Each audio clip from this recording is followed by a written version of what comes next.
Bom dia a todos, pessoal. Nós vamos continuar vendo aqui mais aí dois tipos de tecidos conjuntivos. Então, o primeiro aí é o tecido conjuntivo adiposo.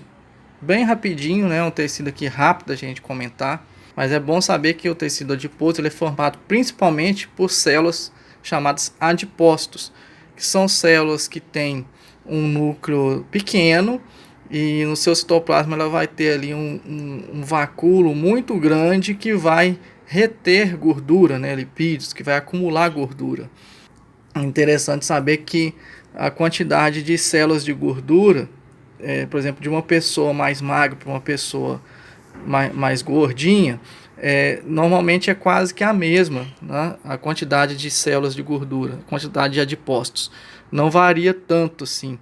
O que acontece é que os adipócitos da pessoa mais gordinha, elas vão estar acumulando mais gordura.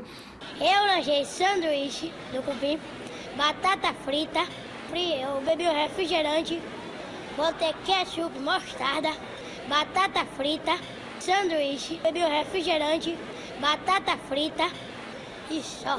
E como elas retêm mais gordura, ela pode até duplicar, triplicar o seu tamanho, tá? Essas células. Então, como elas aumentam muito de tamanho, é isso que vai dar o volume ali da pessoa que tem um pouquinho mais de gordura, né, os mais gordinhos. E essa gordura ela é acumulada em forma de triglicerídeos, tá? Que é aquele tipo de gordura que vem da nossa alimentação, tá? Daquilo que a gente come. E qual seria a função do tecido conjuntivo adiposo? São duas as principais. A reserva de energia, como a gente sabe, a gordura, né, os lipídios, eles funcionam como um tipo de reserva energética.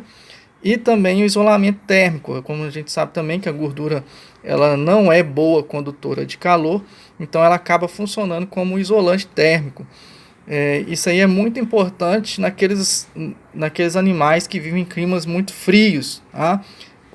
Então aqueles animais que vivem em climas muito frios, eles têm ali uma boa camada de gordura que vai ser utilizada como um isolamento térmico. E o próximo tecido conjuntivo aqui da lista é o tecido conjuntivo hematopoético. Também pode ser chamado de hemacitopoético, que pode ser de dois tipos também. Tá? Ele pode subdividir em dois. Nós vamos ter o tecido conjuntivo hematopoético mieloide e o hematopoético linfóide. Os tecidos hematopoéticos eles têm a função principal da produção das células sanguíneas, tanto lá das hemácias, glóbulos vermelhos, das plaquetas e dos leucócitos, são os glóbulos brancos. Então essa é a função do tecido hematopoético, produção das células sanguíneas. Lembrando que o tecido hematopoético ele não é o sangue, e sim aquele tecido que vai produzir as células do sangue. Então nós temos o seguinte, nós temos que o tecido hematopoético mieloide ele vai ser encontrado na região chamada medula óssea, dentro de alguns ossos do nosso corpo, principalmente ossos ali da pelve. Tá? Pode ser encontrado também dentro de alguns outros ossos, mas principalmente dentro dos ossos da pelve. E quais são as células que esse tecido vai produzir? São as células chamadas hemácias, que são os glóbulos vermelhos do sangue, as plaquetas também, né, que faz parte do sangue, ou seja, todos aqui são células sanguíneas, e alguns glóbulos brancos.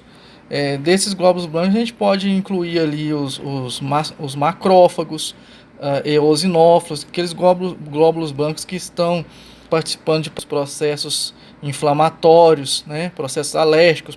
São esses glóbulos brancos, eosinófilos, neutrófilos, macrófagos, né, são alguns exemplos.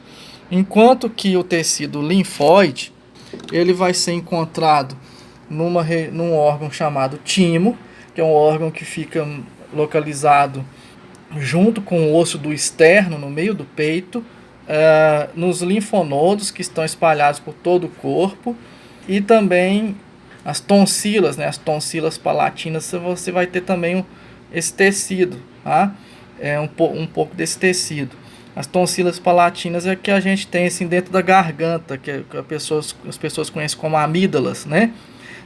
Mas principalmente, o principal mesmo é o timo e os linfonodos, tá? O timo que é no meio do peito e os linfonodos estão espalhados aí por todo o corpo. E o tecido hematopoético linfóide vai ser responsável pela produção de que tipo de célula? São leucócitos, né? São glóbulos brancos, porém esses glóbulos brancos são do tipo linfócitos, principalmente do tipo linfócito T e B.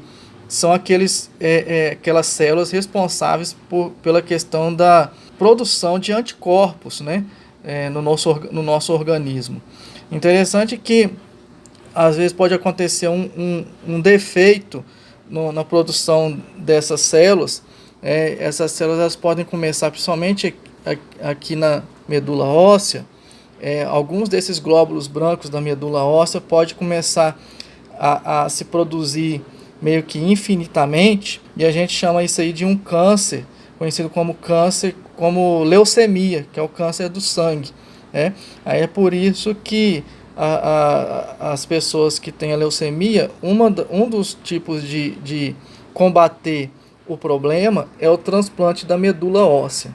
Então, fica aí, essa parte ela é bem rápida mesmo, coloquei isso de uma forma bem objetiva, né?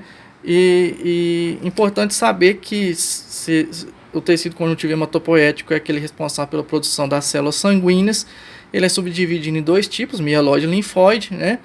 E o mieloide na medula óssea e o linfóide localizado no timo e nos linfonodos, tá? E aí são as células que cada um deles produz. Então, gente, tudo de bom para vocês, até a próxima, tá? Eu volto em breve com mais tecido conjuntivo. Sabe o que eu vou fazer agora? Acho que eu vou comer, porque eu tô com fome. Também tô cagado de fome. Tô com sono. Não me diga. Tô cansado. Tô cansado, velho. Tô desde 5h30 da manhã acordado, estudando para fazer vídeo. Tive que pegar um livro ali para ler. Livro de histologia lá do Junqueira. E depois fui gravar vídeo, fui editar, subir no YouTube. Agora eu já tenho que começar a preparar as salas de aula online. Então vou ver se eu consigo levantar amanhã, só depois que eu acordar. Nos últimos dias eu acho que eu tô levantando antes de acordar. Eu nem acordei direito, já tô levantando. Então até mais, tchau pra vocês. Tô cansado.